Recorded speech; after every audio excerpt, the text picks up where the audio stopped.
हाय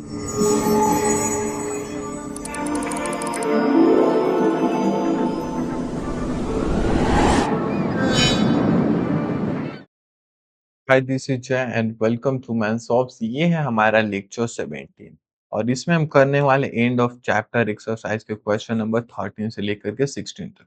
ये क्वेश्चन है star mark question है, यानी इम्पोर्टेंट क्वेश्चन है इस चैप्टर्स के। आपने इससे पहले ढेर सारे वीडियो लेक्चर देखे और कुछ समझ नहीं आया तो आपने बिल्कुल सही लेक्चर पे क्लिक किया है। आज इस वीडियो लेक्चर में मैं ये चारों क्वेश्चन को बिल्कुल क्रिस्टल क्लियर कर देने वाला हूँ। तो स्टार्ट करते हैं क्वेश्चन नंबर 13 के साथ।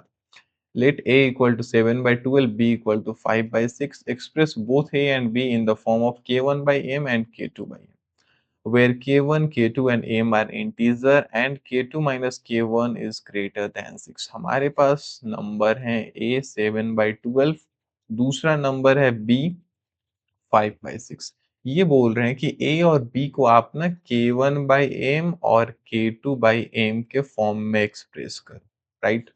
और इनका कहने का साफ मतलब है कि a और b का इक्विवेलेंट नंबर लिखो, राइट। तो हमें a और b का इक्विवेलेंट नंबर लिखना है, ठीक है, जहां पे डिनोमिनेटर आपस में इक्वल होगा, सेम डिनोमिनेटर होगा। और एक कंडीशन दिए हैं कि इन दोनों का जो न्यूमरेटर के बीच का जो डिफरेंस है k2 माइनस k1, ये हमारा 6 से बड़ा होना चाहिए। मीन्स a और b का इक्विवेलेंट फ्रैक्शन लिखना है जिसमें b और a के न्यूमरेटर के बीच का डिफरेंस 6 से बड़ा होना चाहिए, ठीक है। तो आ जाओ लिखते हैं, और ये जो दिख रहा है ना इसको फिलहाल ब्लैक से हटा देता हूं मैं। ये सेकेंड पार्ट में करेंगे, पहले हम इक्विवेलेंट लिख लेते हैं, उसके बाद ये जो नीचे येलो वाला है ये करते हैं। क्लियर ना। तो देखो हमारे पास a है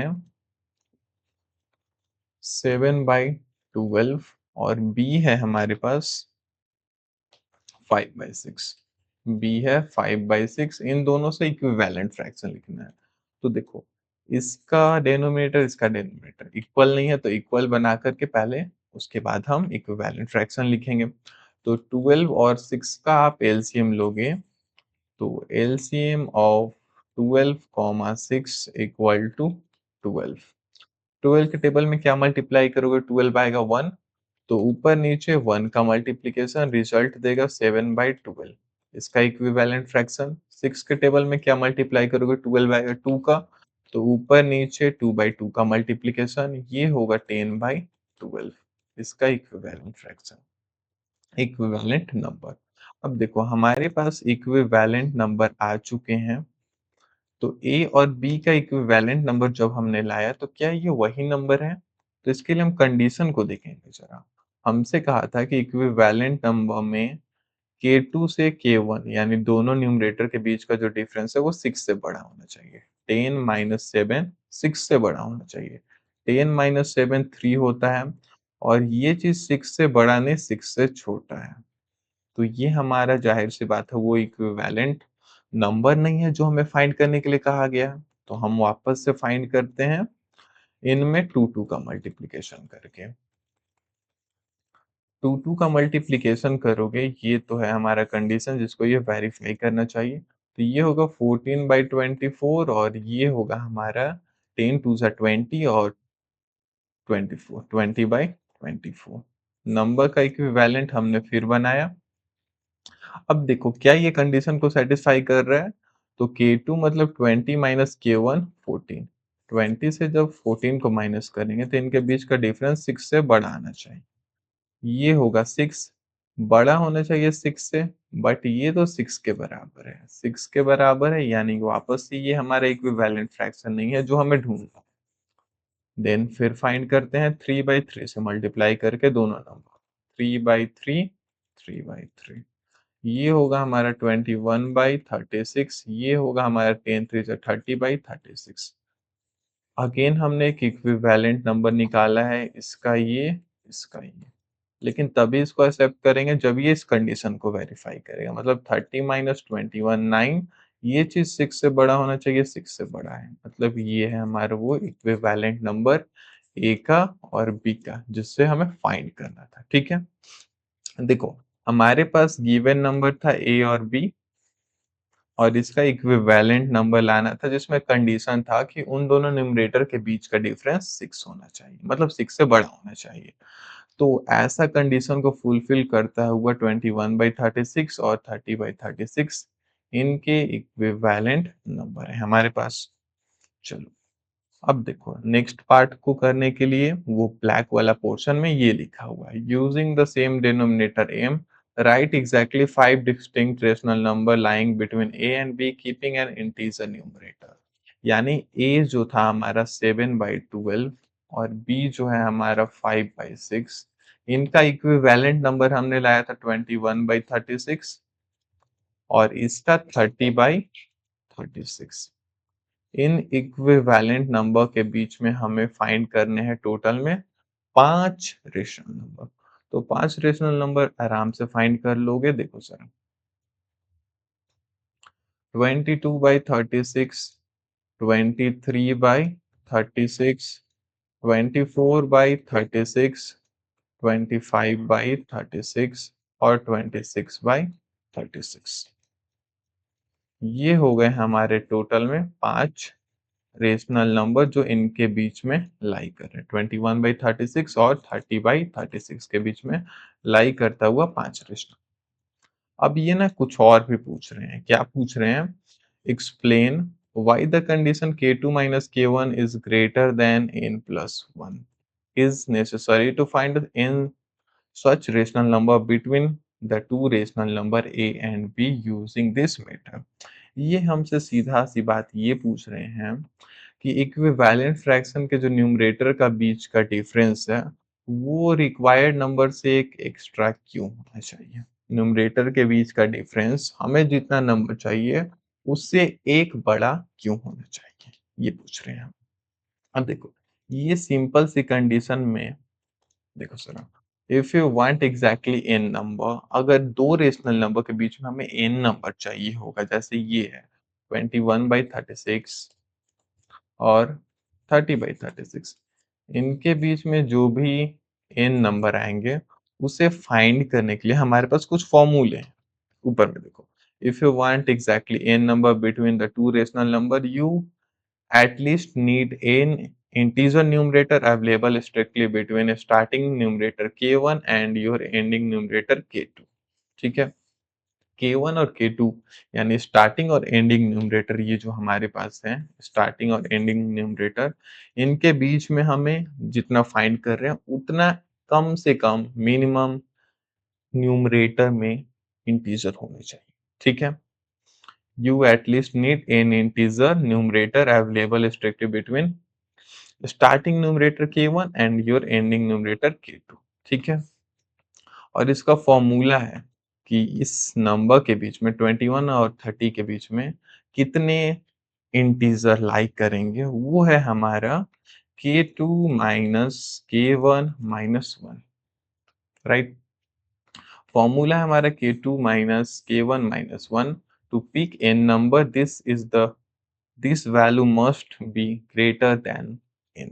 हमें जितना नंबर चाहिए उससे थोड़ा एक्स्ट्रा नंबर 21 और 30 के बीच में होने चाहिए। ठीक है, यानी ये 21 और 30 के बीच में टोटल में नंबर होंगे 30 माइनस 21 माइनस का 1, यानी 9 माइनस 1 8 नंबर होंगे।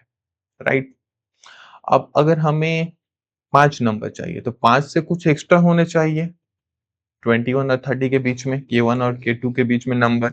वही चीज यहाँ पे लिखा हुआ है कि to pick n number this value must be greater than n. हमें जितना चाहिए उससे कुछ एक्स्ट्रा उन दोनों नंबर के बीच में हमारे पास नंबर होने चाहिए, न्यूमरेटर के बीच में नंबर होने चाहिए। तो हम इसे ऐसे लिखते हैं k2 माइनस k1 माइनस 1। ये चीज ना जितना नंबर चाहिए उससे कुछ बड़ा होना चाहिए, और माइनस 1 को इधर भेजोगे k2 minus k1 greater than n minus 1 है तो प्लस 1 हो जाएगा। करेक्ट, ये तो यहाँ पे कंप्लीट हो चुका। मूव करते हैं नेक्स्ट क्वेश्चन पे। मेरे पीछे का ग्रीन स्क्रीन हिल रहा होगा शायद, तेज हवा चल रही है ना। ऑल राइट, चीजें ठीक है। अगर ग्रीन स्क्रीन उड़ते भी हैं तो क्या मतलब है, मैं तो नहीं उड़ूंगा ना। नाउ ये हमारा 14 number question, three rational number x y z satisfy x plus y plus z equal to 0 and xy plus yz plus zx equal to 0 so that the all rational number x, y, z must be simultaneously 0। यानी ये proof वाले question है। इसमें ना कुछ given है हमारे पास और हमें कुछ प्रूफ करने हैं। गिवन क्या है?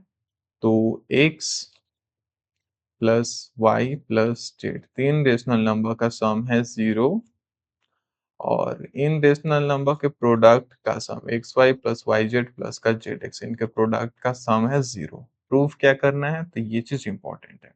ये जो तीनों रेशनल नंबर है एक साथ 0 हो रहे हैं, यानी एक्स का वैल्यू, वाई का वैल्यू और जेड का वैल्यू तीनों 0 के बराबर है। ये हमें प्रूफ करने हैं। ये कुछ गिवन है, ये हमें प्रूफ करने हैं। अब इसे प्रूफ करेंगे हम आइडेंटिटी के थ्रू।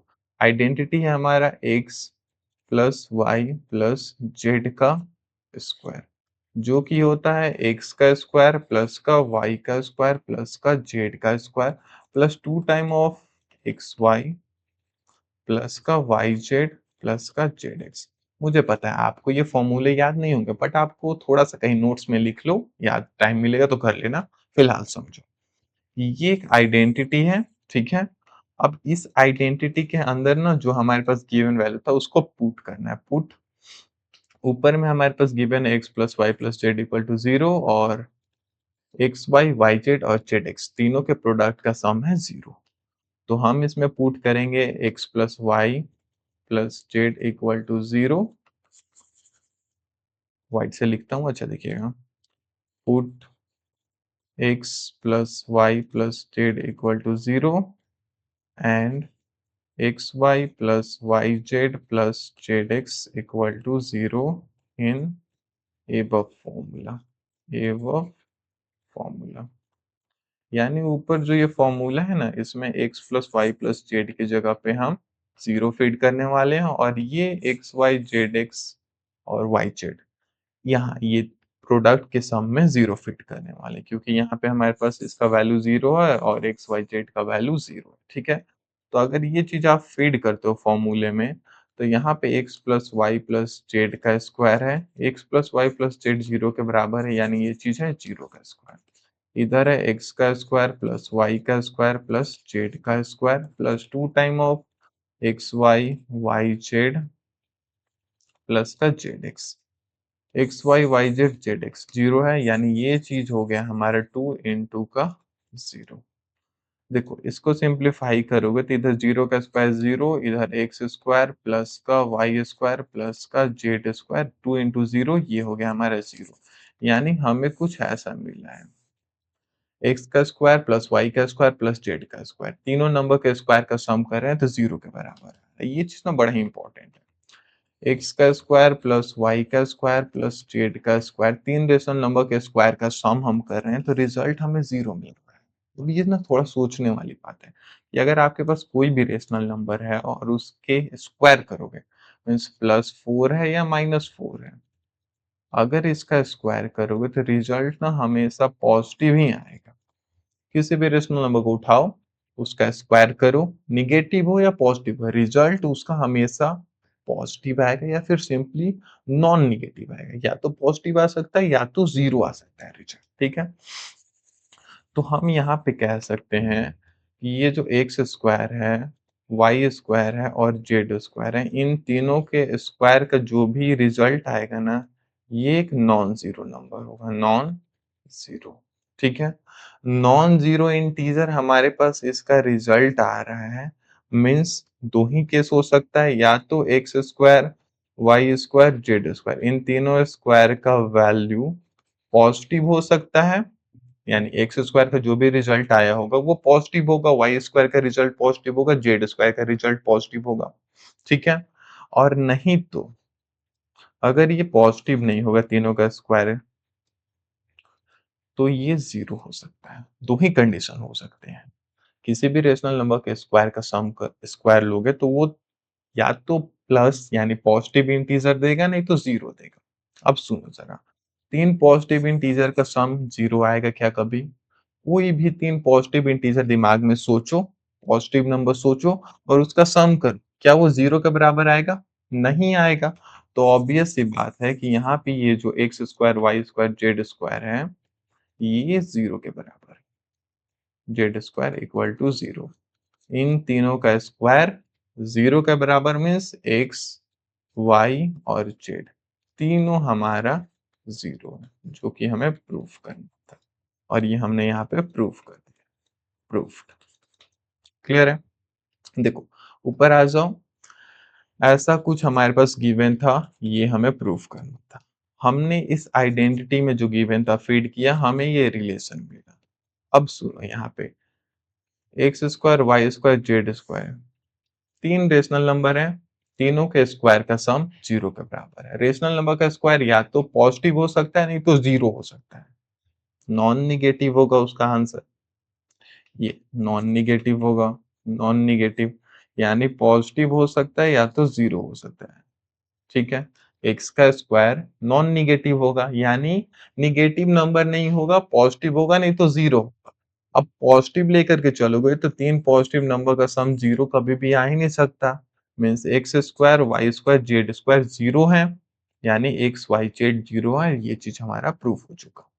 मूव करते हैं क्वेश्चन नंबर 15 की ओर। So that the rational number a plus b by two lie between the rational number a and b। देखो, एक चीज याद है, ये 1 और 2 के बीच में रेशनल नंबर फाइंड करना था, तो इनका एवरेज लेते थे हम 3/2, जो कि 0.5 1 और 2 के बीच में ही लाई करता था। यही चीज हमें यहाँ पे प्रूफ करना। हमारे पास so that the rational number a plus b by two, यानी ये जो एवरेज है ए और बी का, ये लाई कर रहा है ए और बी के बीच में। ठीक है? अगर हम यहाँ पे अज्यूम कर लें, लेट अज्यूम कि जो हमारा बी है वो ए से बड़ा है, मीन्स हम ये कह सकते हैं कि ये जो हमारा एवरेज है a plus b by two, ये जो एवरेज है हमारा ए प्लस बी बाई टू, ये ए से बड़ा होगा लेकिन बी से छोटा होगा। अगर एवरेज ए और बी के बीच में लाई कर रहा है, बी हमारा ए से बड़ा है, मीन्स ये तो हम कह सकते हैं ना कि ये जो हमारा एवरेज है ए से बड़ा होगा, लेकिन ये एवरेज बी से छोटा होगा। तो यहाँ पे अगर आप ये चीज प्रूफ कर देते हो कि ये जो एवरेज है a plus b by two, ये हमारा ए से बड़ा है, a plus b by two, और ये जो average a plus b by two हमारा बी से छोटा है, तो आप सीधा सीधा कह सकते हो कि ए प्लस बी बाई टू, ये जो एवरेज है ए और बी के बीच में लाई करेगा। हम यहाँ पे अज्यूम करेंगे, let assume a is less than b, कि बी हमारा बड़ा है। सिंपल सी बात। दो चीज हमें प्रूफ करना है। एक प्रूफ करना है कि एवरेज हमारा ए से बड़ा है, दूसरा प्रूफ करना है कि एवरेज हमारा बी से छोटा है। एक एक करके प्रूफ कर लेते हैं। सबसे पहले इस चीज को प्रूफ करते हैं। तो हमारे पास हमने अज्यूम किया था, ओके, लैपटॉप डिस्चार्ज हो गया है, एक सेकंड। ऑल राइट, मैं दिख रहा हूँ। ओहो। सब कुछ ठीक है। हमने अज्यूम किया था, लेट अज्यूम कि हमारा बी ए से बड़ा है। ठीक है? यानी a is less than B.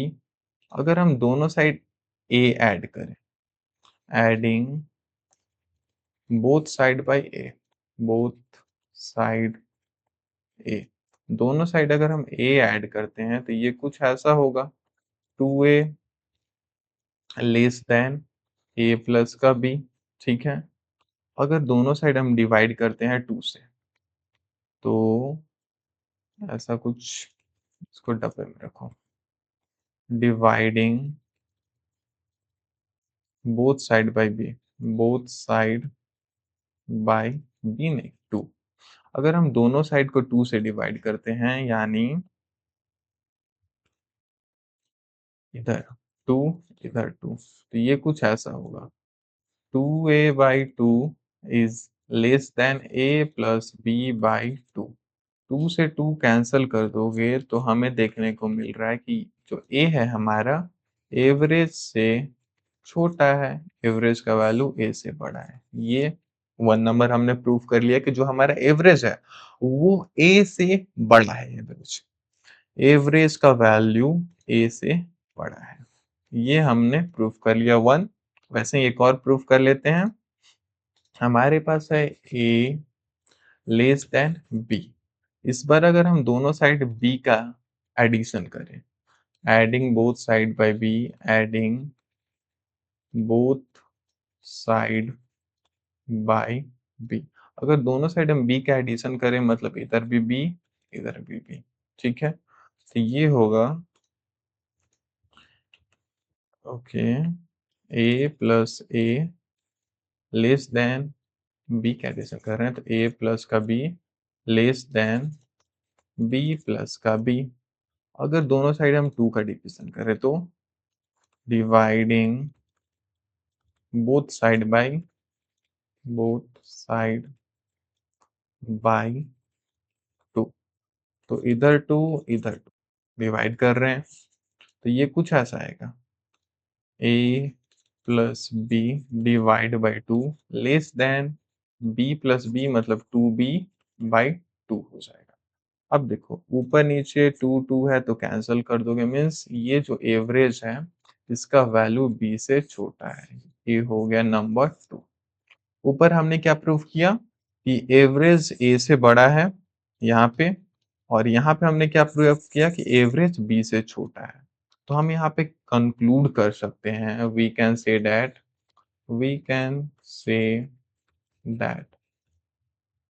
From 1 and 2 1 और 2 से हम कह सकते हैं वी कैन से दैट। देखो ए से बड़ा है हमारा एवरेज, येलो से एवरेज को लिखता हूँ ए प्लस बी बाई 2। ये है 1 से हमने डिराइव किया, और एक और हमने डिराइव किया है 2 से। ये जो एवरेज है ये हमारा छोटा है बी के कंपैरिजन में। ये है हमारा 1, ये है हमारा 2, और इन दोनों से हम कह सकते हैं ऐसे, ये व्हाइट वाला ए तो ए हमारा छोटा है average a plus b by 2 से, ए प्लस बी बाई 2 से, और 2 में आप देखोगे तो एवरेज हमारा छोटा है, सॉरी ए से बड़ा है हमारा ए प्लस बी बाई 2, और ये ए प्लस बी बाई 2 यानी एवरेज जो है वो बी से छोटा है, यानी इसको हम ऐसे कुछ लिख सकते हैं। ये हम लिख रहे हैं इक्वेशन 1 से। ये एवरेज का वैल्यू ए से बड़ा है, ठीक है। ये हमने इक्वेशन 1 से लिखा है, और ये हमने इक्वेशन 2 से लिखा है।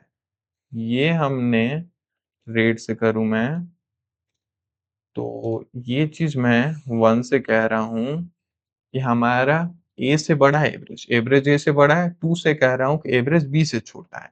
यानी ये कंक्लूड हो रहा है दोनों देख करके कि जो हमारा एवरेज है वो ए और बी के बीच में लाई कर रहा है। Therefore average a plus b by 2 lie between a and b, a and B.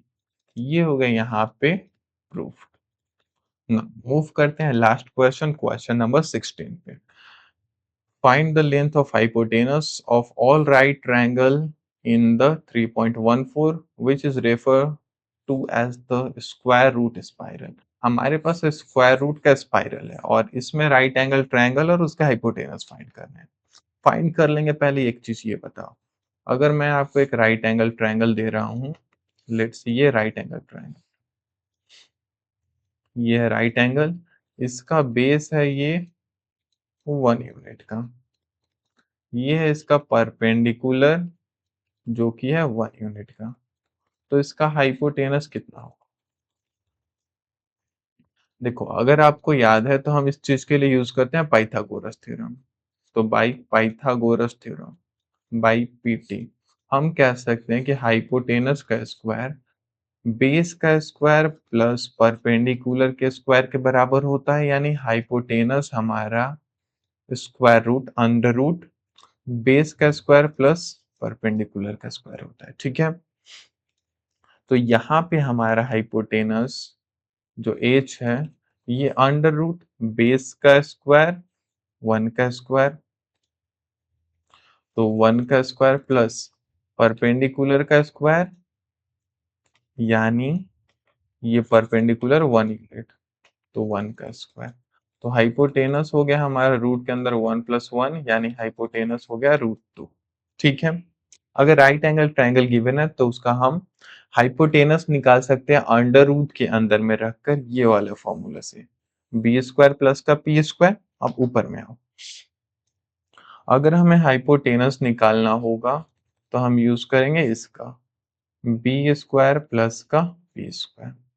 अब यहाँ पे थोड़ा जूम करके देखो कि ये एक राइट एंगल ट्रायंगल है, दिख रहा है ये राइट एंगल ट्रायंगल जिसमें ये 90 डिग्री है। ठीक है, राइट एंगल ट्रायंगल हमारे पास गिवन है, ये व्हाइट वाला इंक गायब हो रहा है, रेड करता हूँ। राइट एंगल ट्रायंगल है, बेस है 1 यूनिट, परपेंडिकुलर है 1 यूनिट, तो इसका हाइपोटेनस कितना? बेस 1 यूनिट, परपेंडिकुलर 1 यूनिट, तो ये हाइपोटेनस कितना होगा? h। तो h अभी हमने निकाला कि b का स्क्वायर यानी 1 का स्क्वायर, p का स्क्वायर यानी परपेंडिकुलर 1 का स्क्वायर, तो ये हाइपोटेनस होगा रूट के अंदर 1 प्लस 1 √2। तो हाइपोटेनस की जगह पे हम यहाँ लिख सकते हैं कि ये होगा √2। ठीक है, वैसे ही इस √2 के ऊपर अगेन से एक परपेंडिकुलर ड्रॉ किया गया है, राइट एंगल। ठीक है, उस परपेंडिकुलर का हाइट है 1 यूनिट, बेस है √2। ठीक है, तो इस केस में हाइपोटेनस कितना होगा?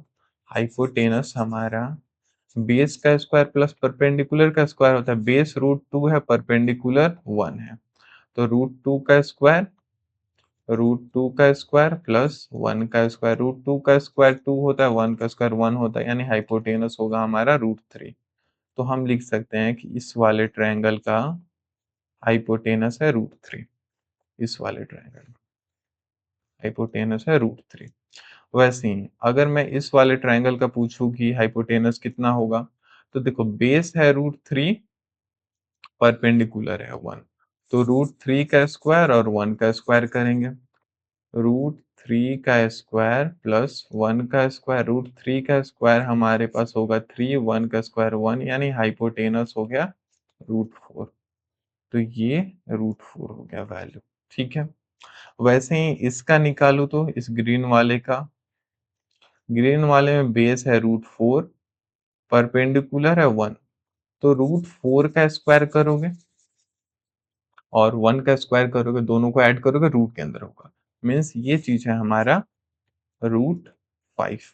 ठीक है, वैसे ही ये √5 है, ये 1 है, तो √5 का स्क्वायर और परपेंडिकुलर ये जो 1 है 1 का स्क्वायर, और ये रूट के अंदर में होगा, √5 का स्क्वायर 5 होगा, 1 का स्क्वायर 1 होगा, 5 प्लस 1 6 होगा, ये रूट के अंदर है तो √6 होगा ये चीज, √6। वैसे ही ये √7 है, ये √8 है, ये √9 है, ये √10 है, और ये √11 है, जहां पे हाइपोटेनस हमारा √1, √2, √3, √4, √5 है। तो यहाँ पे लिख दो, ये जो हाइपोटेनस है हमारा, इसको इरेज करो, हाइपोटेनस होता है रूट के अंदर पी स्क्वायर प्लस का पी स्क्वायर, और हाइपोटेनस जो हमें मिला है √1, √2, √3 डॉट डॉट डॉट √11 तक मिला है। क्लियर है ना ये चीज? तो यहाँ पे मैं समझाऊं, एक मिनट ये चीज समझा दे रहा हूँ कि ये फिगर आखिर बन कैसे रहा था। ये 1 यूनिट, ये 1 यूनिट, हाइपोटेनस होगा हमारा रूट, हाइपोटेनस रूट बेस का स्क्वायर प्लस परपेंडिकुलर का स्क्वायर। ठीक है, तो 1 और 1, 1 का स्क्वायर 1 का स्क्वायर 2, रूट के अंदर √2।